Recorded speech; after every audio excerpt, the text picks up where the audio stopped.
ሃይሚ ስነ ስርዓት ስራ በላሽት ስነ ስርዓት አንቺ ጤነኛ አይደለሽም እንዴ?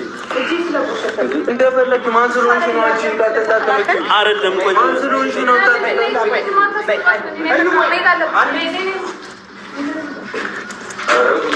መረጋጋት ነው ምናምን እንዴ? ምን ሆናችሁ ማለት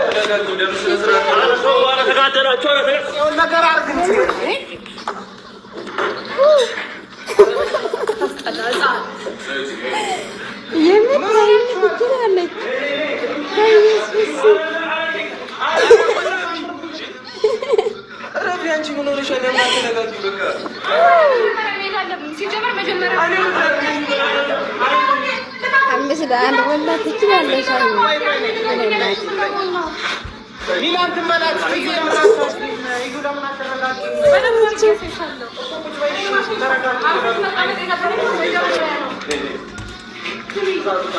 አሁን ለሁላችንም መረጋጋት ነው የሚሻለው።